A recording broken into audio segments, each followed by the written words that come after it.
All hail, mighty ruler.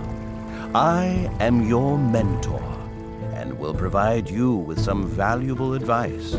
With the help of our hero, Eric, I will now be explaining a few important things about the settlers. This world holds a lot of surprises. Let's start with the camera. Move the cursor to the edge of your screen. Well done. You can also move the camera by pressing and holding the middle mouse button or by using the arrow keys on your keyboard. Let's take a look at Eric now. You can zoom in with your mouse wheel. Outstanding. Eric received a mission from the local mayor, but first, let's take a closer look at this city. You can also rotate the camera by holding either the insert or the delete key. The camera will move back as soon as you release the key. That's it. Now that you know how to operate the camera, you might want to have a look around town. Soon, you will be building your own. Okay. Now go back to Eric and select him. Move the cursor above Eric and left-click. Good. Now he is ready to receive your orders. Now you can command him to move. Right-click the position he's supposed to reach. All right? Once you've selected Eric, right-click the banner right of him. Very good. Now send him to the next banner further to the east.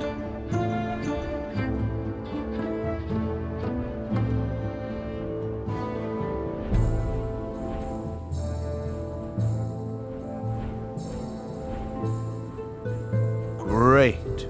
Eric was ordered to look for Pilgrim in the village east behind the waterfall. A group of swordsmen has been allocated for your support. You can also select multiple units at once.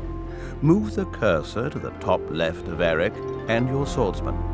Press and hold the left mouse button, move the cursor to the bottom right of Eric and your men, and release the button. Excellent. Now move all of them to the next banner.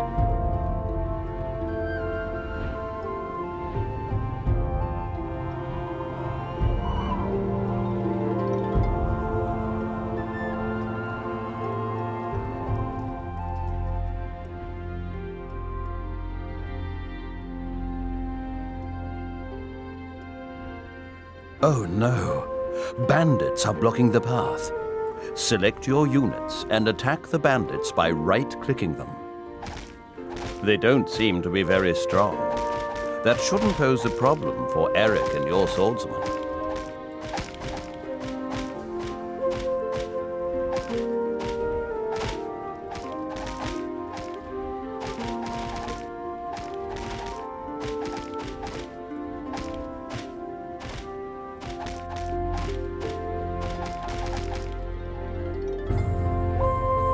You are a true warrior.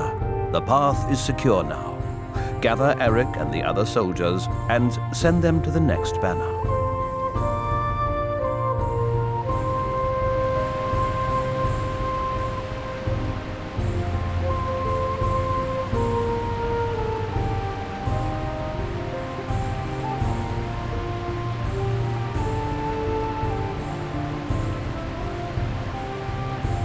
Unbelievable. Please rest for a moment and look at this wonderful waterfall. Then cross it. Pilgrim is already waiting for you on the other side.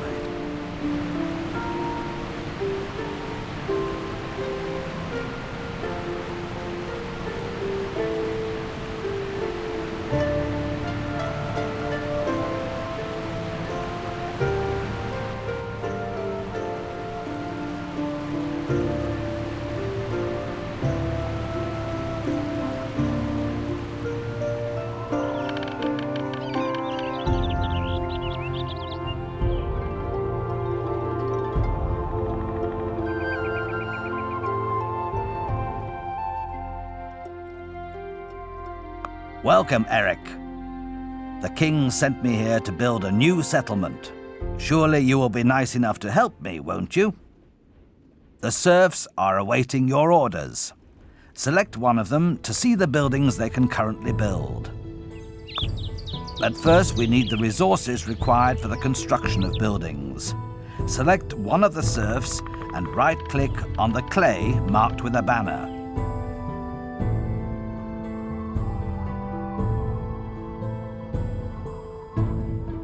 Perfect. You can also send multiple serfs to the clay deposit. The gathered resources become directly available in your stores displayed to the right of the map.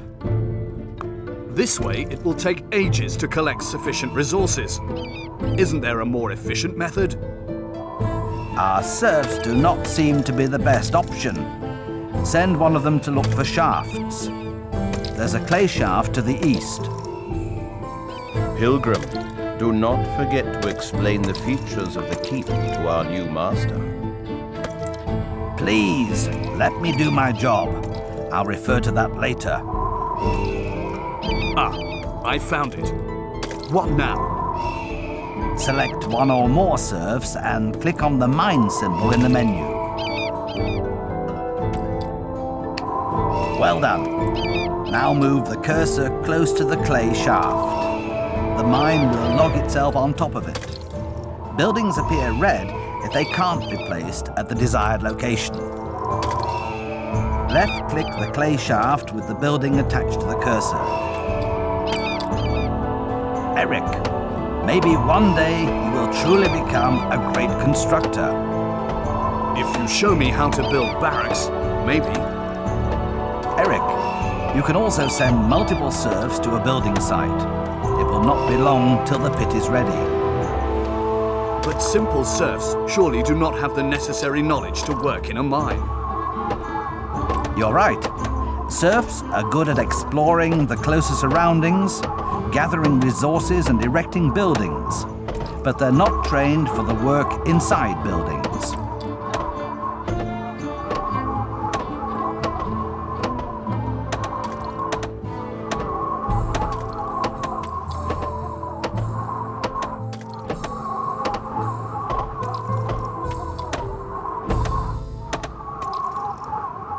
Aha, that's what I've been waiting for.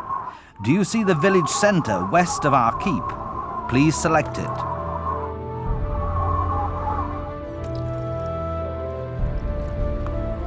Good.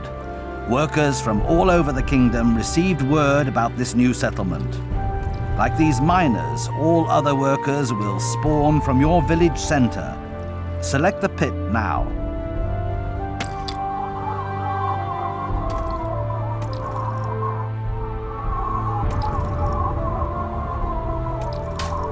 Good. As you can probably see, the miners do their work much more effectively than the serfs. But they could be even better if you'd only provide them with a place to sleep and food. So what do I do now?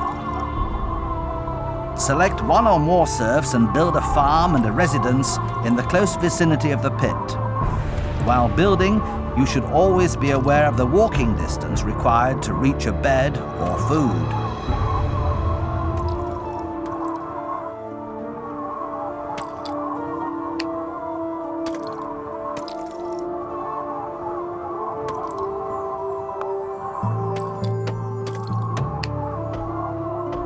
Very good. While the serfs are busy, we should talk about taxes. Stop. Let me do that. As Sir Pilgrim already mentioned, the workers will come as soon as you create jobs for them. Please select your keep. Just like this. This here is your keep, your headquarters, the source of your power. You lose it, you lose the game. Each worker in your settlement pays taxes on a regular basis. We call this day payday. In the center on the top of the screen is a clock that shows how long we will have to wait for the next payday. Your workers have endurance and motivation.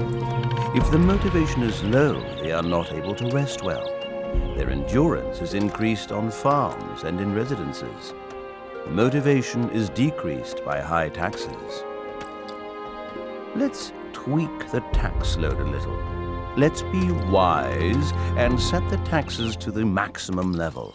Especially in times of war, you will require a lot of thalers. Excellent, sire. But because the high taxes cause the motivation of your workers to decrease, they will not work as much anymore. Your decision. Maybe you want to set the taxes to a moderate level for now. Another word with regards to your costs. Every captain in your settlement will demand his money on payday. As you can see in the keep menu, that money is deducted from the taxes. But now, back to Pilgrim. Ha! I could have explained that just as well. But now, let's return to the development of your settlement. Build a college.